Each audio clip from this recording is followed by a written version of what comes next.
Thank you for that lovely introduction. I will do screen share and then I won't be able to see your faces. So we'll have some alternate ways for you to get my attention. And I don't know if any of you have done screen sharing before, but you get this lovely awkwardness as the presenter is getting everything set up. And let's see. So today's presentation, there's going to be opportunities to participate and use some of the features we will cover. Don't be afraid, you don't have to show your face to participate. We won't have to use the camera for any of those features, so don't run off now. We have time reserved after the presentation for questions, but feel free to use the chat feature or you can shout out your questions, so you don't need to use your library voice today. As I said, I won't be able to see all of you or all of the Zoom features while I'm doing screen share. So feel free to call out and ask your question. Feel free to keep your camera on or off if you like. I can't see you while I'm presenting, but please mute yourself unless you're asking a question. It gives a better experience for everyone, and we are recording, so it'll make the recording work better. And we'll be using the Zoom reaction tools, which you can find on your Zoom bar. If you have too many things on your Zoom bar, you might have to press the more button to find the reaction tool. And we'll also be using polling, which will be pretty evident as we start doing it. So we're going to start right off with doing a poll. And if we were in person, this would be the time when I'd be sharing out the chocolate. So that's why I have that background. So our first poll is going to be on an appropriate topic, as you can see there. And I'm going to launch the poll. And we're using Zoom features today because we're using the Zoom platform, but there are other ways to do polling, like with Poll Everywhere.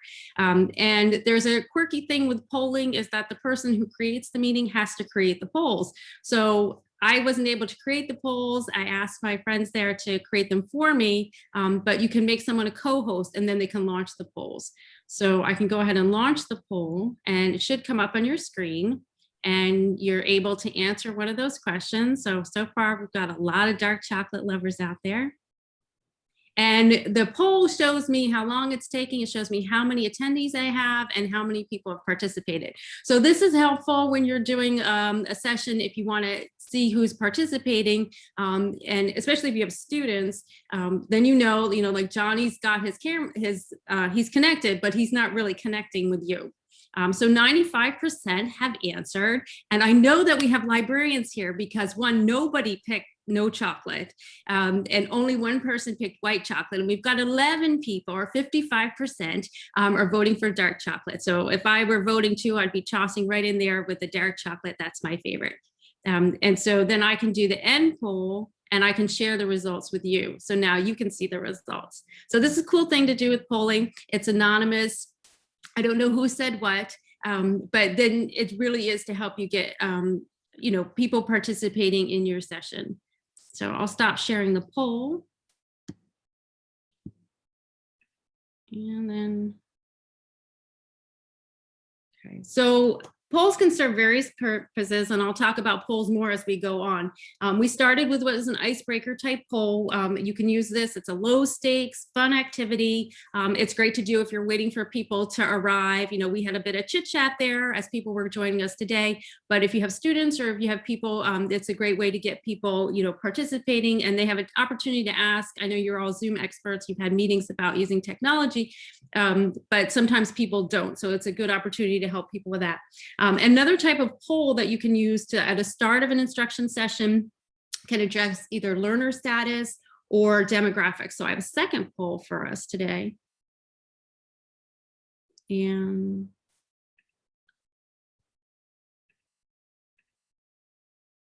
this one is asking which type of library are you most affiliated? I know some people may work in multiple libraries, and this is helpful to me so that I know, where everyone is coming from today. So right now we have 90% have voted. We have 2 people who have not. And I'll just give a couple seconds more in case they want to jump in and join us. So we have 95% again voting. So I'll end the poll and I'll share the results with you. And so I see that we have 5 people from academic institutions and 15 at public institutions. So this can help me as a presenter direct where I want to go with my instruction. You can use this with students to see if you had a previous activity, a prior activity that you wanted them to do before they came in. This could be used as a check. So polling is really, it's really useful and it can be fun to do.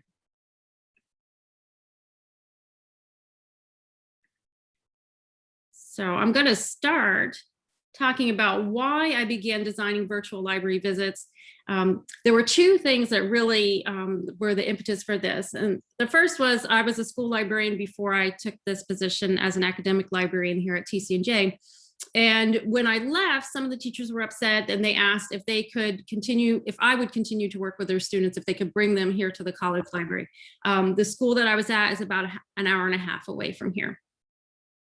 And the second one is when while I was here, there's a class that I teach every semester, and we use really specialized reference tools, and they're a bit cumbersome to learn to use. And this class, I meet with them for 2 instructional sessions plus small groups. So it's very different than the usual one-shot session. And during one of those groups, the student said to me, "I've never used a book before for research." And I was surprised because, this is a sophomore level course. We are a highly selective institution. We expect that our students come here having used books, knowing what an index is, how to find and access and use one. But the second thing that really jumped out at me was that the student felt that she could confide in me and say, "I don't know how to use this." And that's really important takeaway, because we know that library users have something called library anxiety, a fear of sorts about approaching librarians. They feel that they'll be judged or thought of as stupid if they don't know the answer themselves. And we have data that says, there's a lot of data and research about this. And we also have data that says that students and users, their anxiety is reduced after having an in-person session with a librarian. And that they're more willing to ask for help after having a session with a librarian. And then we also have data that says that students are not prepared for college level work. This is something that I'm on a couple research studies about. But with these requests for the high school students to come and use the library and work with me, for this need to address that gap in college readiness, and the knowledge that meeting with a librarian helps to reduce anxiety, I started to do more visits. So I had the in-person visits with our students here, orientations and tours for prospective students, our accepted students. That's when they've been accepted by us, but they haven't yet chosen to come here.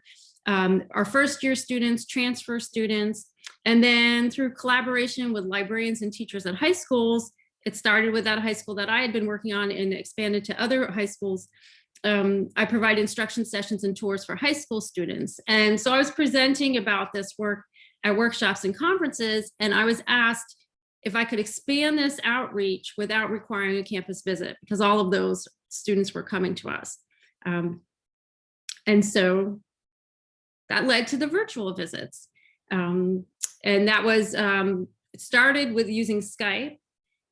And I use whatever platform that the institution has, because that's what the deciding factor is what the high school or the other institution has for a platform. So like I'm using your platform today, I'm not using our college platform.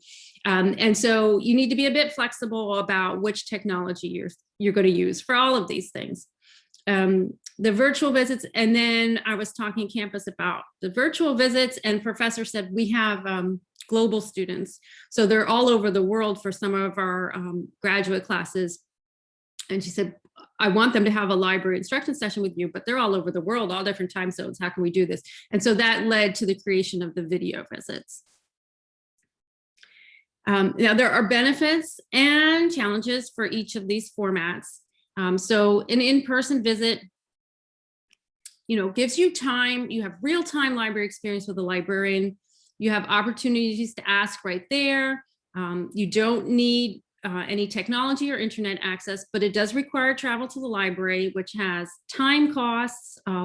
Like the school I started working with, that was an hour-and-a-half drive each way here, and associated costs. Those school buses cost, it's on average $400 for a school to have a bus come to an event.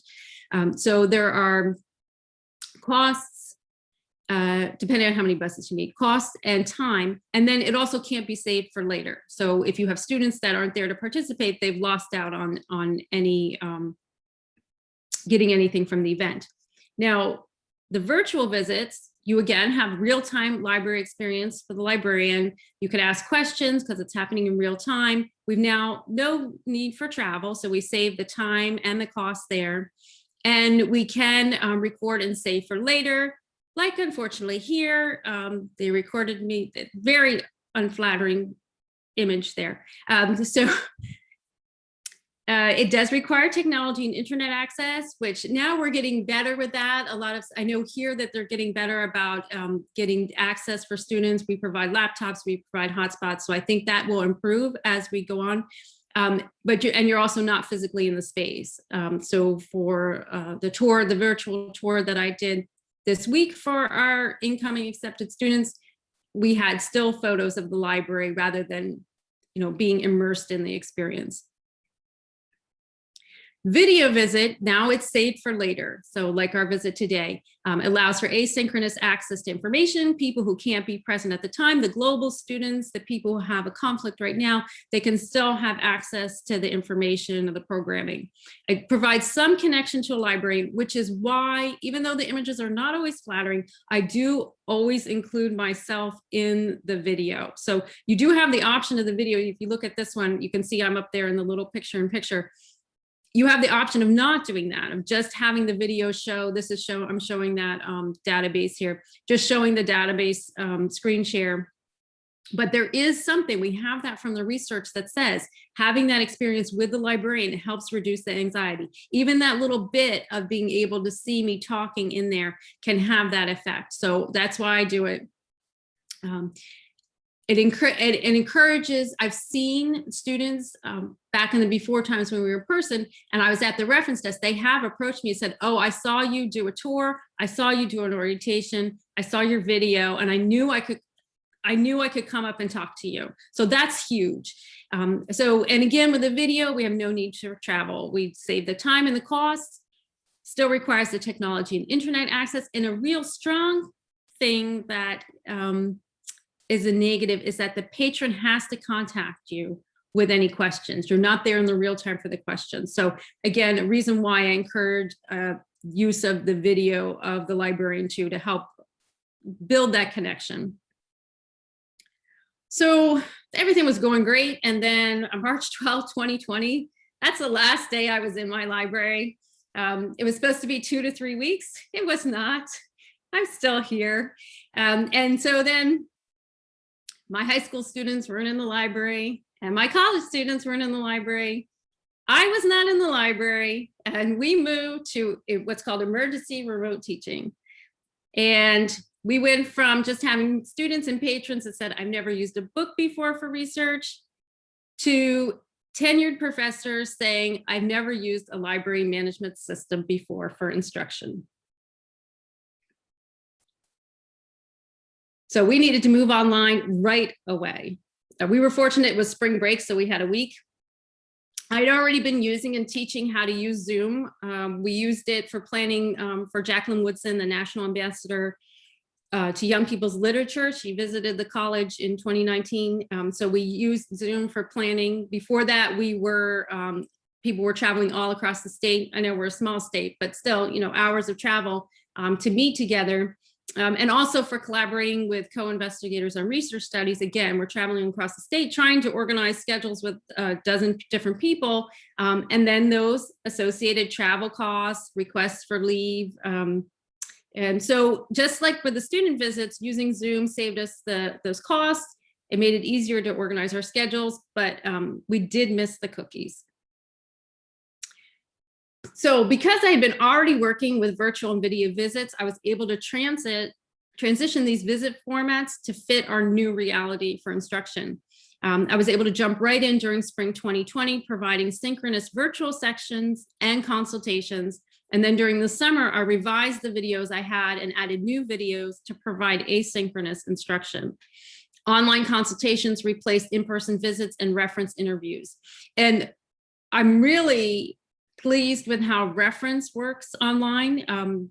Depending on what platform we use SpringShare, and we can do screen share as part of reference. And so I'm able to share, I think, even better than I was in person when I'm accessing resources, showing them how to use databases, showing them how to use the catalog, using the screen share feature in SpringShare. So it really is, I think it's better. This is something that was better than it was in person. And so all of these formats transition, they're the visits, but they're also the new way for instruction. And so we have the synchronous sessions. That's what we're doing right now. You're on Zoom, you're together in real time. Asynchronous video. You can record like we are now, your Zoom session. You can use other platforms, and we'll talk about that in a bit, to create videos. And also virtual consults. So I can meet one-on-one or with small groups using the Zoom platform. And I just want to say, I'm not a spokesperson for Zoom. It doesn't have to be Zoom. We have Google Meet. There's other ones out there. It's just, this is the one that my institution uses. And so this is the one that it's become more popular over the course of the pandemic. Okay, so when we transition to online learning, we need to do more than just move to an online format. It's more than just, okay, we're going to use Zoom, we're going to use Skype, and I'm going to see you through these windows. There's actually, we need to think about instructional design. This is part of why we do instruction the way we do it.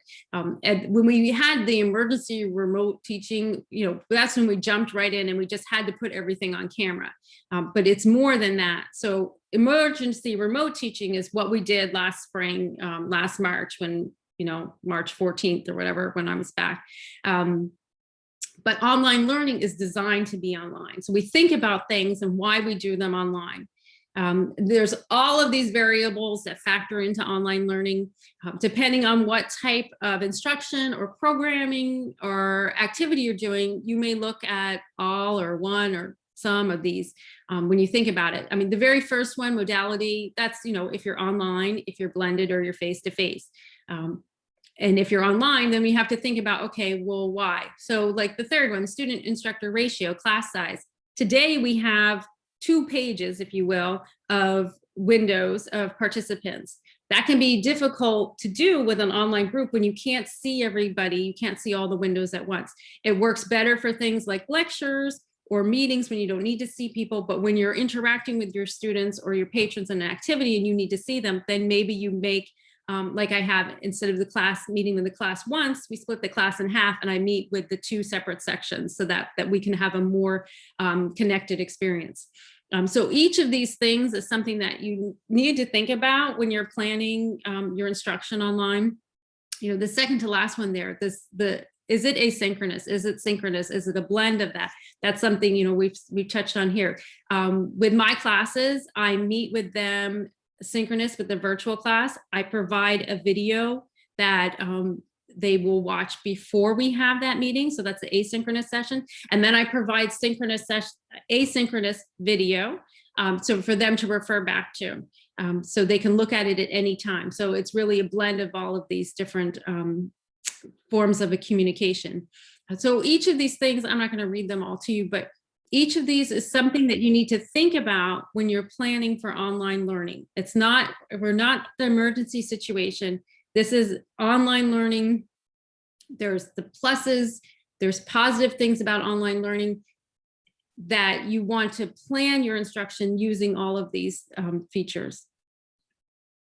And then as librarians, we have an additional guidelines for us. So we have the ACRL frames, which we use at the college level, the ASL's shared foundations, which the schools use, ISTE overlaps, and all of these are just, the frames and the foundation and the standards. When you go to their sites, you can get into detail as which things fall into each of these categories. But engagement is something that is relevant across all of them. And so everything was going okay. At first, the novelty, kept cameras on. Students were participating in that April of 2020. I had great participation with that class that I meet with every semester. But then after months of being remote, fatigue set in. And when we saw fall of 2020, we started seeing this. If I was lucky, someone might put their name or their initials on their square. Or sometimes I might see their dog or, some other object up there. And it was just looking at these black squares. And it's really hard to teach to nothingness. We're used to, as people, when we're in person, we look at people, and when we do online instruction, we see people. So black squares of nothingness are really hard and it really decreases class morale. There's a lot of things that students have said to us. It's hard if you think back about being middle school or even high school, or even ourselves. If you're having a bad hair day, you might not want to be on camera. And what happens with students is they don't want to be the only one that's on the camera. And as more and more people turn off their windows and just show the black squares, you don't want to be that one person. Now, Beth was our brave person this morning. She was the first one to turn her camera on. And so it takes, but we've talked to students and they've said, hey, I don't want to be that person that's the only one on there. So we want to do things to help encourage students to participate. And like we saw, you can be on, you're connected to the Zoom, to the session, but not be participating, not be present in yourself. So as a school here, we address this. For spring 2021 term, this term, we had meetings about it. Our IT and our instructional design, we met to talk about what measures we could use to help students, encourage them to participate, put their cameras on. And part of this included times when they could turn cameras off. So like I said to you, I'm screen sharing now. I can only see 3 people. This is the time to go ahead, turn your camera off, give yourself a break of that looking at a camera all the time, seeing yourself. So there are tools we can use, and we looked at one of them already. We looked at the polling feature, but reactions, polling, small groups, these are all different tools that we can use to create engagement. The key for engagement is to keep it low stakes. So when you're using polls, surveys, and quizzes, like we did before, they were fun quizzes. I didn't know who did them. We created them as anonymous. So I don't know who likes the milk chocolate or who that one person is who likes the white chocolate. But so keep it low stake. Low stake means low risk for the participants. They don't have to turn their camera on. They can be anonymous, and you can work in small groups because sometimes it's just easier to get responses from people when they're in a small group than a big group. It also gives more people opportunity to talk so that that one kid, Donnie, is not taking over the entire class.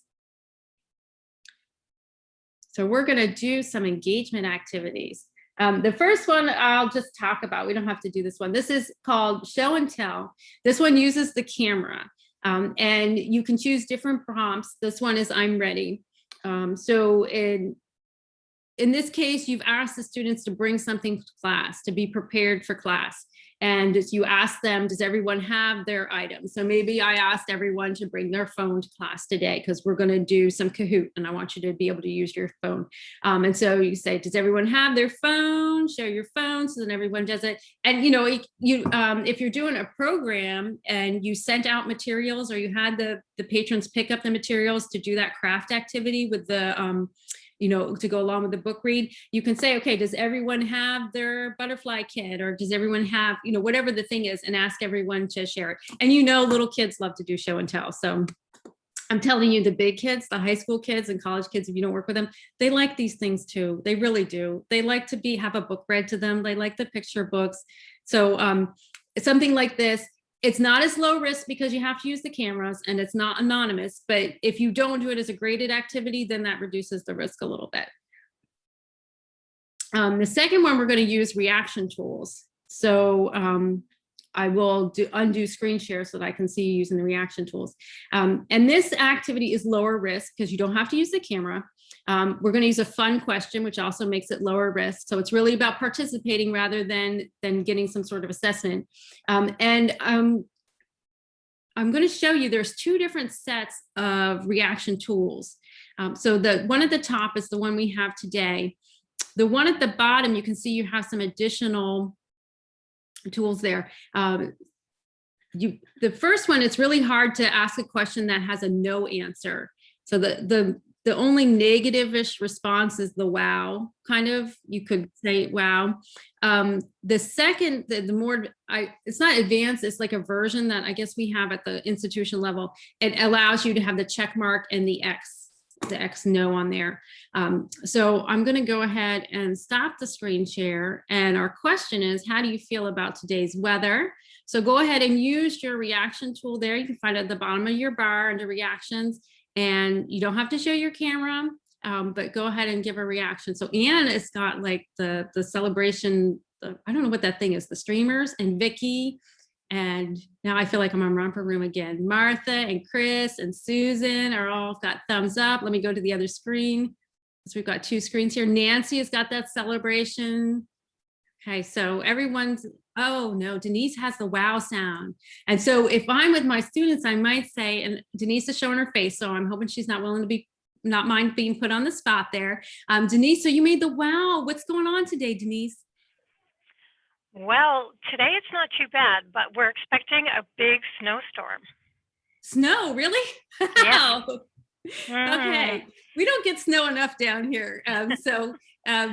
So that would be exciting to me, but I can understand it's April. We're kind of done with snow for now.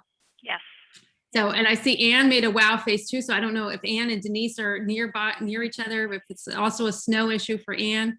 But so you can see, it's harder to, so when you know which type of reactions you have, use that to gauge how you ask the question. So I didn't know what type we would have today. So I phrased the question in a way that didn't necessarily need a no response to it. Okay, so the next engagement activity, we're going to use polls again. Okay, so we talked about polls being low risk, and low risk means it's anonymous. So my friends there created these polls for me. When you set them up, you can make them anonymous or not anonymous. So we made today's anonymous to keep it low risk. We don't need to have the cameras on. And we also have another fun question, which also encourages engagement and we're not asking questions that they need to have an answer. So this goes right along with what we were just talking about. I'm going to go ahead and launch the poll. Whoops. We've got some Zoom interactions here. So, okay, so I'm launching the poll. What is your favorite season? So we'll see. Oh, a lot of people like fall. I like fall too. Oh, fall and spring are tied. See, we've got 86% voting. Let's see if those last couple join us. See if what we can get here. It's getting close. We've got 2 people. We've got 90% responding. I'm going to go ahead and end the poll and share the results with you. I'm excited that my favorite season won. Fall with 65%. Spring coming up at 30%. Like I said, it's very springy here. Nobody voted for mud or winter. And summer got 1. And I tell you, summer in New Jersey is not nice. So I would not vote for summer down here. So we can see, and you can use it again, you get everyone's participating, and then you can, if you work with students that you see regularly, you can put this into your tool of what do I know about little Johnny? And so I know how I can connect with him a little more. So we'll stop sharing those results there. And if you haven't yet done screen share using Zoom, led a meeting, you can set up a Zoom where you don't have anyone else meeting. You can just set up a Zoom meeting. It's just you, and you can practice with what it looks like to, or you can, have your spouse or friend invite them to the meeting, and you can practice with what it looks like or how to navigate all of these different things, because I've got 2 computers here navigating multiple things at once. So it's an experience, let's say that. All right, so let's move on from polling well, not move on from polling, but engagement to talk about developing assessments, because we do want to gather some information or assess our students or patrons sometimes while we're online. And so we can use some of these tools that we use for engagement, for assessment. And again, you can, the stakes can be low or they can be higher where you want to have something that you want to grade. And so today we're going to talk about reactions, polling, and the difference for using for them for assessments versus engagement, and activities that we can do. Assessments can be a check for comprehension, to ask for feedback. And like I said, they can be low or high stake. So we're going to go ahead and use our reaction tool again. And this one you can see is something that I want to know the answer to, is how do you feel when thinking about teaching online? So I'm going to undo the share so that I can see everyone's screen, and then go ahead and use your reaction tool. How do you feel when thinking about teaching online? And so I see Paula and Melissa have thumbs up. Uh-oh, Mark has the crying, the laughing while crying sign. So does Yvonne. So does Anne. I've got Judy, Denise have the wow sign. We clip over here to the other page. And the one thing with this is they don't stay up very long. So I saw some that are up there. When you have 2 pages, it's hard to like catch everything. So that's one reason why I do a call out. And I see Samantha's thumbs up is still up there. So I saw a couple of wows go up there. Does anyone want to tell me about their wow, why they choose wow when they're thinking about online teaching? And you don't have to turn your camera on. You can just turn your audio on if you don't want to be on camera. And because they went away, I don't remember who said wow. Okay, Mark, you're brave. You have your camera on. You had the laughing and crying picture. Why did you choose that? I chose that because there are, I see as we're talking about this, we've got a lot of pros and cons to the remote instruction. And so at times it's quite frustrating, like when you have the black screens, but at other times with the screen share, you can really get some efficient instruction and some, and you get those moments where people are like, they have that epiphany moment and they're so grateful for whatever you help them do. So it's bittersweet, I find. I totally agree with you. What platform do you use when you're doing the screen share for instruction? When it depends on who we're interacting with and how. So I use Zoom for a lot of one-on-one because there's both the screen share and the remote control. And I also use the Windows Quick Assist for some local work. And here in Dover, we also use Ring Central, which is like a corporate version of Zoom. So it's very similar to Zoom. So those are the main ones. Great, thank you.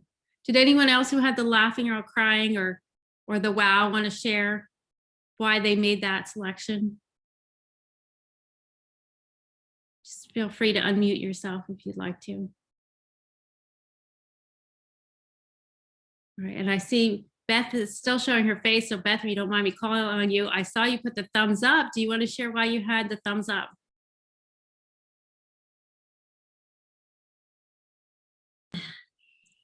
Yeah, so I work with a lot, most of my sessions are usually with people that are just learning Hoopla or Libby, and they just kind of need a handheld. And so it's usually it's a very quick session, you know, like a good, like 5 or 10 minute session. And then they go away happy. It just seems like a happy, you know, situation. I have not yet done like an instructional for an hour session or so. I'm a little bit nervous about that. And, you know, and it's picking a topic too, like what topic do I start with? So I have to think about that and put something together. So I like this session that you're giving us now because it's really giving me some ideas, you know, with the polling and the reactions, and it's very helpful. So I appreciate that. Oh, great. Thank you. And I'll just say, Beth, when you haven't yet chosen a topic, choose something you're really passionate about. That's going to make it easier for you, especially for your first one, something you have good content knowledge with, that will help you with the rest. The rest of it will flow by. And I'll say this now, I'm happy to answer questions from anyone. My contact information will be shared, so feel free to reach out if there's something that you want to talk about more. I'll go back to screen share now. And we'll see again, I pointed out those different versions. So you think about, how you're going to plan out your question. All right, so the next one, we're going to use the same question, but we're going to use the polling feature so that we can look at the difference of how we can ask a question using different formats. So you can see the format of the poll on my screen. I'm going to go ahead and launch that poll. And there is a reason why I talk about what I'm doing, so that you're not just staring at my face and I'm saying nothing and nothing's happening. You know that something's happening now. So I'm launching the poll. I have some options for how do you feel when teaching about online. And you can see that the responses allow us to get a little more detailed than what we could do with the wow and the crying and the thumbs up.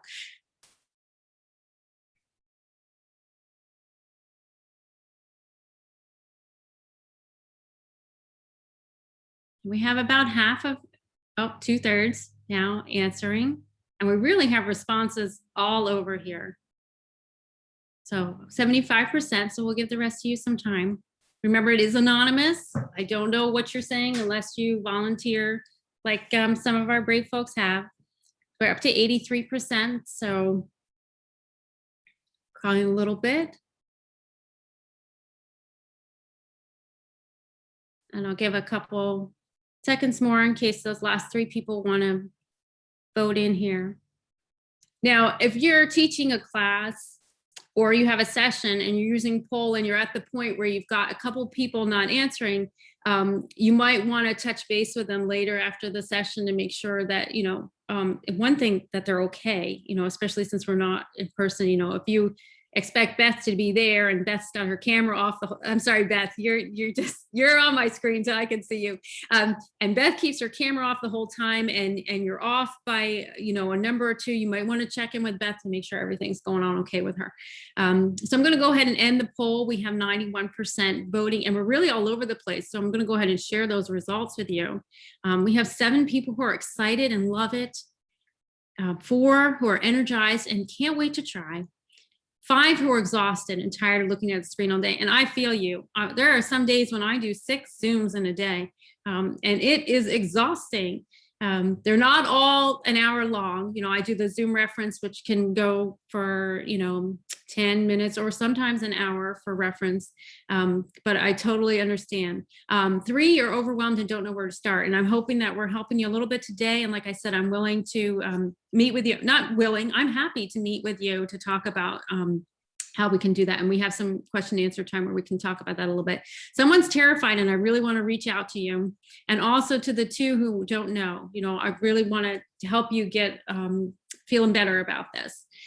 So you can see, I'm going to stop sharing that information. You can see that you can use polls to really get some concrete information that can help guide your instruction and help you work with your patrons. So say you're working on an activity together, you can see how are you doing with making that butterfly activity and know who you can help. Now, this next one is, we're not going to do this, but this is one that I do. It's the 3rd assessment is a scavenger hunt. And I should have put a poll here for this, for how do people feel about scavenger hunts? You know what? I'm just going to stop share and we're going to go ahead and use our reaction tool because I want to know, how do people feel about scavenger hunts? Use your reaction tools. Yes, Karen and Melissa, Beth, Susan, you're on board with me. Betsy, Samantha, Mark, Vicky, Judy, Denise. Uh-oh. What? Hooks at Library. Mark, you've got a wow sign there. Oh, Yvonne had a heart. Yes. Clapping from Paula. Denise, you also have a wow sign. So Mark or Denise, are you willing to tell us why you have that wow? I guess I'd have to see it in action maybe first, see a demo of how that would work, Okay. Especially if doing it virtually, but yeah, that was why my first reaction. And I see Nancy has put in the chat, need a shrug emoji. Denise, did you have something you wanted to add about the wow? I agree. A shrug emoji would be fantastic, or one that goes like, eh. Yeah. So I am very fond of scavenger hunts. I'll go ahead and share my screen. There's not I only put a snap of the top of it. I've done scavenger hunts in person for years. Students like it. I was interested to ask this question because my colleagues here are not so fond of it. But the students get really involved. So this is a snap of one that I use with our first year students in education. I use a Google product called Google Forms, and it works really well for doing the scavenger hunt. It's easy to share because we're a Google school too, so we have Google Classroom. So a lot of the tools I use are either Google or Zoom because that's what we have at our institution. As I said at the very beginning, there's lots of tools out there. Work with what your institution or the institution that you're working with has. That just makes it easier. And I do something if you're reading the screen called shelfies. So if you know what a selfie is, a shelfie, Mark is all set up. Mark and Matt are both set up to take a shelfie because they've got books behind them. So a shelfie includes you as the selfie, but also some part of the library question. So this, I use the shelfies because it's fun, but also it helps discourage cheating because they're required to have themselves in each answer. So if I ask you to search the catalog and show me the record for that item, I'm expecting Matt to see Matt's face and also the image of his screen showing that he went to there. Mark is not going to get points if he submits pictures of Matt. You know, I've got to see Mark in it. And I let the students work in small groups in the before time. They were allowed to work singly, in pairs, or in groups up to 3. And they went around the library and they had different questions that were online questions that required using the computers and others that they had to do in person. One of which was to find me, and you got extra points if you could find me and get me in the shelfie. When I poll the students, I see those same students as sophomores. And so when I ask them, not official polling, but indirect polling, you know, how they feel about it, they're all very excited. And when I see them in the library, they do have a lot of fun with it. So we could do a whole session about doing scavenger hunts, so I won't talk about it too much. But I'm happy to answer questions of anybody who has it. And if you have concerns about it, I have a lot of things that I do to help make it not so demanding on my colleagues. Like they're not allowed to use Ask a Librarian for the questions. They're allowed to ask me, but they're not allowed to fill up Ask a Librarian with getting librarians to answer the questions for them. But I do like doing scavenger hunts. And like I said, happy to talk to anyone about it. When we moved to online learning, I reformatted the scavenger hunt so that it was totally online. I took away some questions. I kept the shelfies for part of it because otherwise, you know, Matt could make himself some lunch money by doing the scavenger hunt for everybody. So I did keep shelfies in some of them. So it's a good activity that you can use as assessment. The Google Forms gives you the responses, so I can see all of the shelfies. I can see all of the responses for all of my students. So that's one reason. There's other platforms that you can use, but that's just, it's convenient for me. So that's why I use that one. And then this last one, now I like Jamboard. I don't know how many of you have used Jamboard before. Jamboard is fun. Jamboard is not fun for me presenting using Zoom and PowerPoint and Jamboard at once. So I have put Jamboard with the link on the screen, and I'm going to do stop share, and it's never simple for me to get it into the chat, but that's what I'm going to do.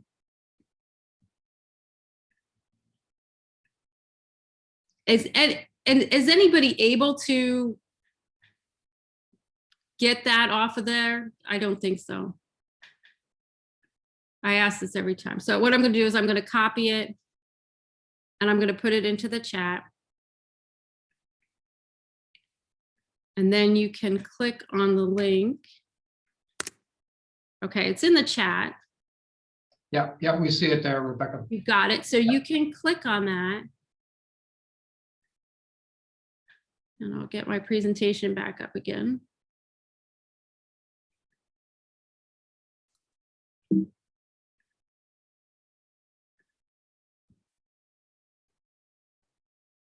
Actually, I should put the Jamboard up.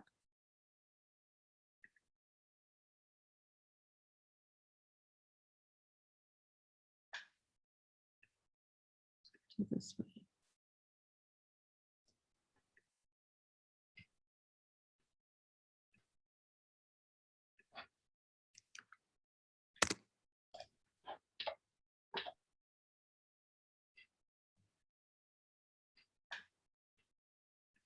This is, there we go.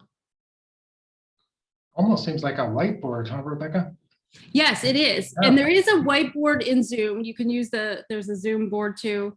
And there's one in Google Meet. This is a Google product, Jamboard. So I can see the 18 people are in there and someone has added Hello World.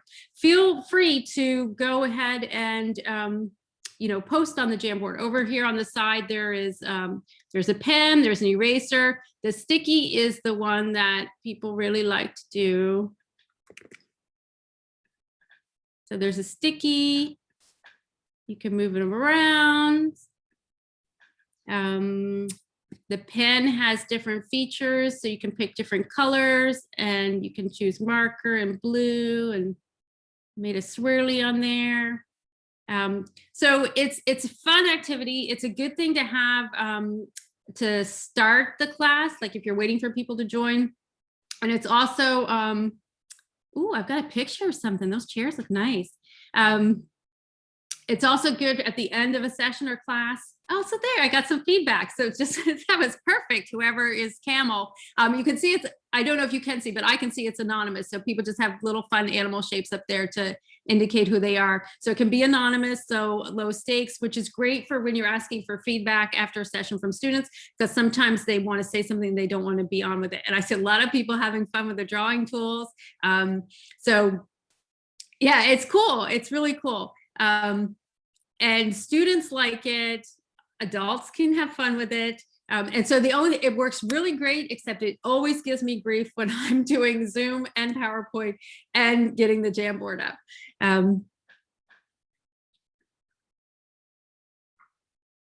I love seeing it, everybody's, and it saves.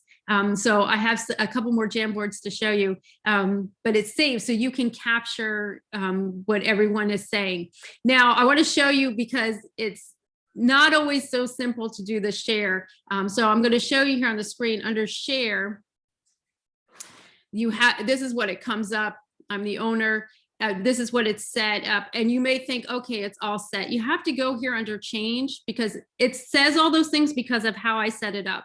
I set it up for anyone with the link. There are other choices. There was just TCNJ or just your institution. And then the other thing here is editor. So the default is viewer.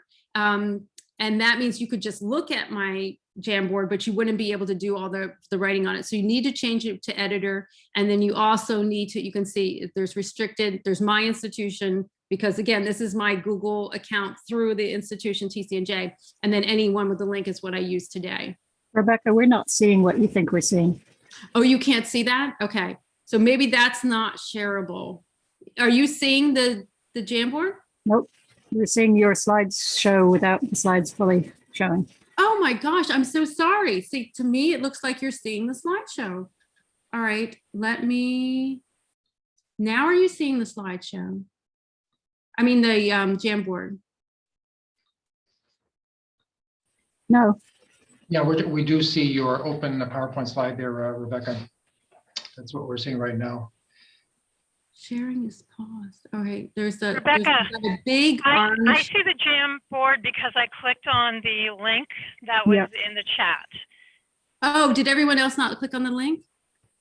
Well, we can Okay, only stop see it share. by doing that. We can't see it on your slide share. Let me see it again. How about now? There we go. Yes. Yep. Okay, so some big orange box had come up. So I love using Jamboard, but it's not fun. It's not friendly to me when I'm trying to present. So you were writing on this. You were able to see everyone's additions? Okay. Yes. Yep. So let me try again. Are you seeing this now? Share with people in groups? Yes, we are. Okay, so this was what I was talking about that I thought everyone could see. So this is when you set it up, you see how it says get link here? This anyone on the internet can edit. That's because of how I set it up. So you have to click here on change because that's not the default. The default is not editor. The default is viewer. So you have to change it to editor so everyone can work on it. And also you have to change this. So the default here is restricted to College of New Jersey. There's these 3 different options. Like I said, depending on how you're accessing and what access you have, you'll have different choices there. But you do have to click on where it doesn't look like you need to click to set it up. And so if you want everyone to have the link and do it, if I was just doing a class, when I do it with the students at TCNJ, I just keep it on TCNJ because no one else needs to have access to it. And then you just hit done when you have all that. So that's how you set that up. And this is where, you know, I can see that we have all these participants, but I don't know who they are. They're, you know, someone's a cormorant. And then I was saying, then this gets saved. So when I go into my Jamboard, I have all of the Jamboards in there. So let me go ahead and we'll switch that again. It seems to work. It seems to work easier with this if you switch your screen share off and then go to the other thing.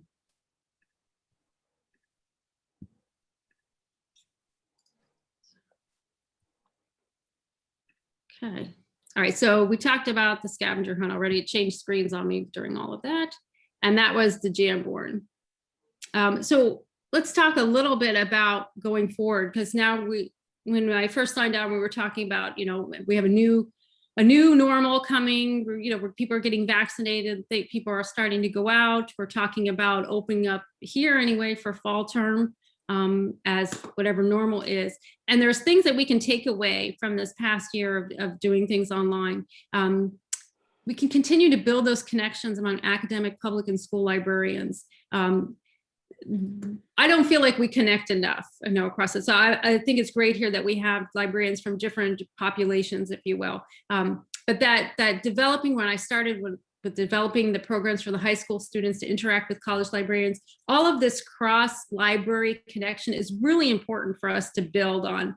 And I think we've been able to do that some more with being online, even to the point as conferences, that being able to participate in conferences that you wouldn't have been able to travel to, whether the time, the, you know, physical ability to travel, costs. Let's continue to use virtual platforms to increase access to synchronous instruction and programming, just like this is. I mean, I'm so grateful that I can attend my church up in Yarmouth, Maine, every Sunday. You know, I wasn't able to do that before, and now I can see all my old friends and participate in my church each week. And that's something that I know they plan to continue, but let's think of how we can continue that with our library programming and instruction so that we can be more inclusive, more available to more people. There's a lot of reasons. I think about ACRL is going on right now. Do you know how much it costs to go to ACRL? And our conference funding was eliminated this year because of pandemic budget cuts. So being able to do things online gives us more access to more people, lets more people reach us. And let's continue to do that asynchronous instruction and programming, recording of the videos, like we're doing it today. Some people couldn't join us today, or maybe they came late, missed the first part. Now they have access to this content. You can do that with your programming. You know, if you're doing a science activity or a read aloud, you can record it and have that available to your patrons. And you can do restrictions on it so that we have plenty of things that are only available to TCNJ. You can have things only available to your patrons. If they have the library card, then they can have it. And then let's continue to embed librarians within the course. That's something that happened here because to be able to have those videos, you had to invite me into your course.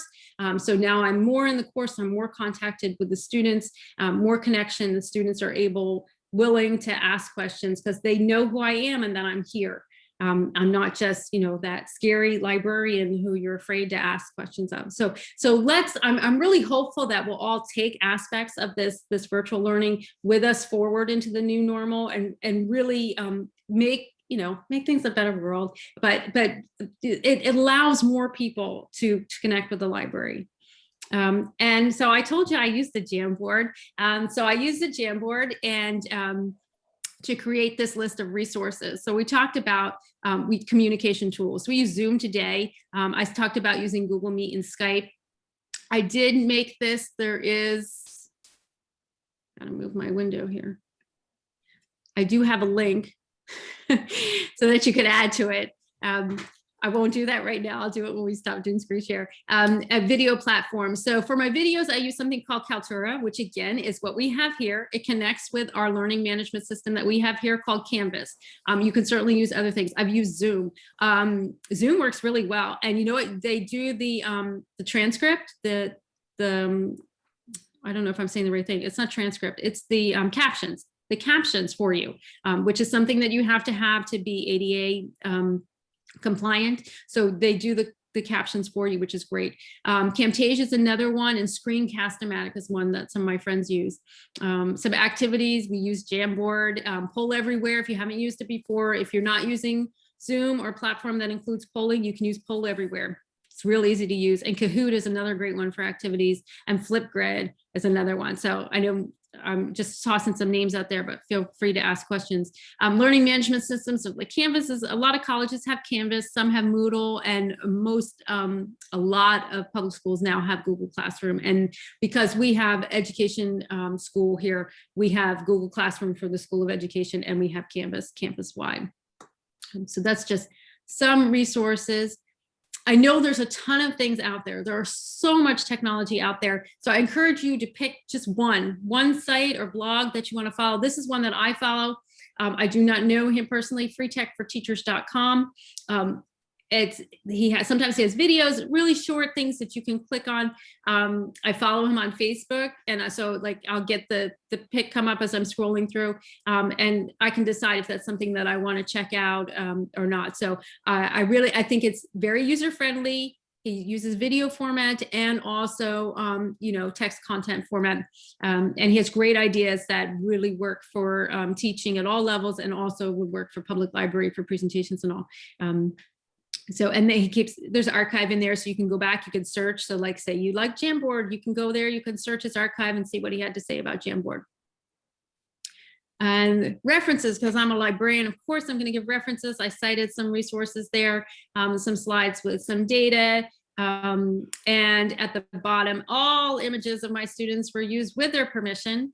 This is really important when using images, to make sure that you have permission as well as giving a reference list. And now we're at questions. So I do have my contact information up there. Feel free to take a screenshot or snap with your phone. I am happy to answer questions or work with anyone. And I'll go ahead and stop the screen share then, so we can see everybody. And now I see in the chats. So you were telling me, you were trying to help me, that the screen was not showing the Jamboard. Thank you. I hope that doesn't discourage anyone from using it. It's just so we have time now, I think, for questions, right? Yes, we do. Yes. Any questions, feel free. If folks would like to use the chat too, if their mic isn't working well or something, we'll keep an eye on the chat too. You can unmute yourself as well if you'd like, and or any feedback at all for Rebecca there, that there's something particular. Oh, there's Paula. Paula would like to. Yeah, I have just a general open question. So we're trying to make sure everything for our summer reading program is as virtual as possible. Do you have any suggestions for a way for our patrons to note their summer reading hours and log their reading minutes on an online format? Well, it would depend on what you have access to. Like if you have Google Classroom, Google Forms would do that. You could create a Google form real easily. If you want, I mean, you could use Jamboard even, it is dependent on what you have access to. But do you know what formats you have or platforms you'd be using? Yeah, so last year we used Google Forms and people were able to submit their hours. I was just hoping there would be a more attractive way where people could anonymously put themselves online and show like, oh, Team Kiwi has like 24 reading hours included. So it would have like an online visual component. I see that Nancy had to go, but she wrote in that she had Read Squared this year. I haven't used that. Is that, have you tried that, Paula? Or does anyone else want to speak to Read Squared since Nancy had to leave? I believe that's available through the state library to public libraries throughout the state. So Paula, you should definitely reach out to Deborah at the state library for more information. Yeah, Deborah Dutcher or potentially Bobby too. But yeah, it definitely is available to libraries there via the state. Excellent. Yeah, Thank you. it's a great platform that includes, its own web assets as well as widgets and tracking and registrations. Yeah, it's a pretty cool platform. Yeah, we've always got to remember our state libraries provide us with tools. And of course, we're in different places. So Vicky, I saw your screen come up. Did you have a question?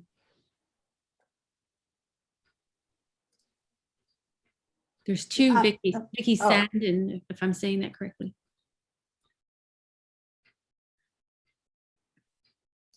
It wasn't me. This is Vicky Sandin. I don't know if the other Vicky. Oh, you're just a Sorry. green glowing box came around you. So Oh, sorry. no worries. I just want to make sure that if you had something to say, you want to say. Mark Thomas has raised his hand. Oh, look, there it is. Yes. Oh, the physical and virtual fans. Yeah. Thanks for doing this. This has been quite helpful. We use Google Forms quite a bit, and Google Forms has the cool feature where you can upload an image or a file. But in order to do that, you have to have a Google account, a Gmail address. And so when we've wanted to use Google Forms for patron participation, we haven't been able to use that feature because we can't assume that everyone has such an account. Do you know of any other services or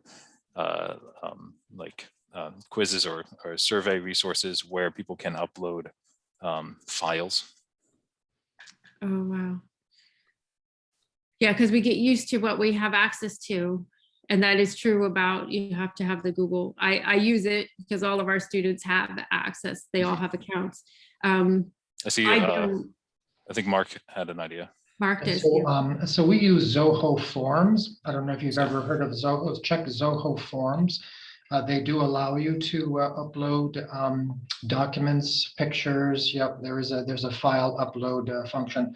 We actually use it for our patron authentication when they register for a library card, but can't come in to provide that second form of ID. Then we have them upload that, so they fill out that form, and we then have that second form of ID.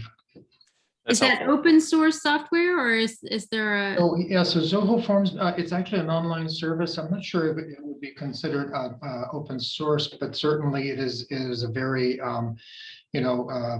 popular resource, web resource that kind of is a rival to like Google, with a few extra kind of less tracking features associated with it as compared with Google. But yeah, it's a very, very highly functional and useful tool there, online tool. They have a whole bunch of different products and services too. They have Zoho Mail, Zoho Forms, Zoho Creator.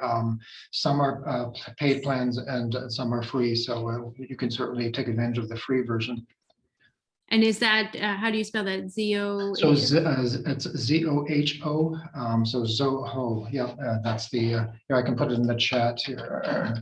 I've already pasted it. Thank you. Yeah, and I think the account is free. There are some limitations with the free version, but we've used the free version for a whole bunch of different things over the years, and it's been very, very helpful. So the free version then must not limit, like, I like to use S'more for newsletters, but S'more has a limit with the free account, how many you can do. Right, so yeah. Like they don't have that.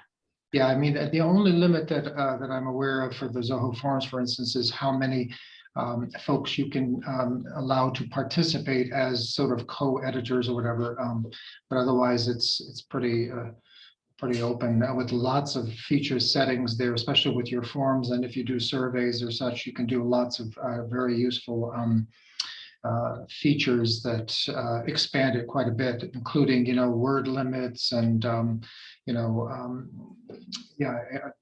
a whole bunch of other things that I can't think of offhand, but definitely a lot more feature-rich settings. It can do email validation, for instance. So if you tell it you want the form to have an email, it'll actually allow you to validate the email.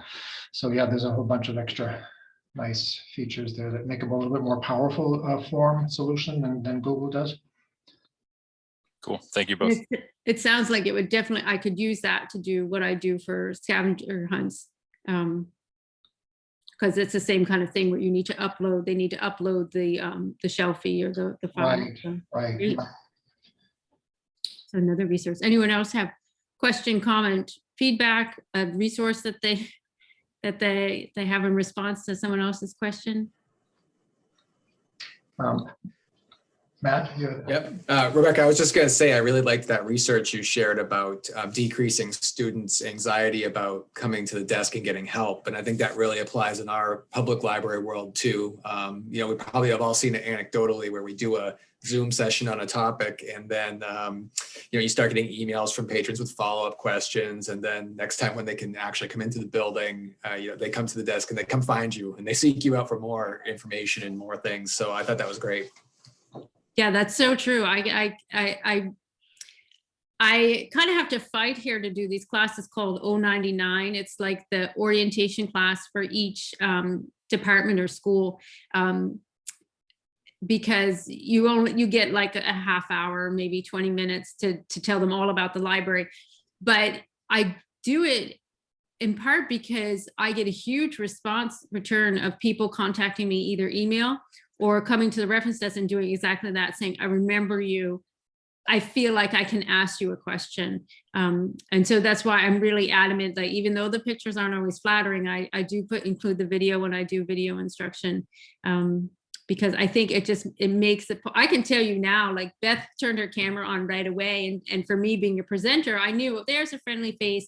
I'm not just talking to those black boxes, not to fault anyone who has their camera off. There's lots of reasons why students or people don't want to have their cameras on, but it makes a big difference to have that interaction. And now I'm a visual person. So even if I didn't remember her name, if I was up in New Hampshire and I'd say, oh, wait a minute, I think I remember you. So that's really key for, like you said, for people working in all types of libraries. Come visit. Well, library. Yeah, I definitely will. Which library are you at, Beth? Exeter Public. Okay. Exeter, New Hampshire. Oh, my way. We just went through a renovation, so we'd love for anyone to come and visit. So. Oh, wow. When I was at Rutland Free Library in Vermont, we went over to New Hampshire to tour the Hanover Public Library because they had done, I don't know, is anyone here from Hanover Public Library? To go and get ideas, because they had this giant chess set outside, and a fireplace, which is super cool. So it's always fun to tour other libraries and get ideas, especially if you're getting to do a reno or something. Very cool. It's been fun, but you know, working around a lot of construction is glad it's almost over. Oh yeah. So it's we have a lot of windows and a great view of the river and just a fresh new look. So nice. Great for anyone to come and visit. Just ask for me and I can give you a tour. Great. I have to leave now, but thank you so much for all this information. It was very helpful. Before everyone leaves, please give a nice round of applause for Rebecca and her great presentation. Really appreciated that, Rebecca. Very timely and relevant topic and great information for us to use. So thank you very much. Thank you. I was so glad to be able to meet with all of you. And please do reach out if you have any questions or anything. Great. So just wanted to let you know we're going to move to another a short session there just for ITS meeting agenda items, but please feel free, folks, if you do need to leave, to go right ahead at this point, and I'll stop the recording too. So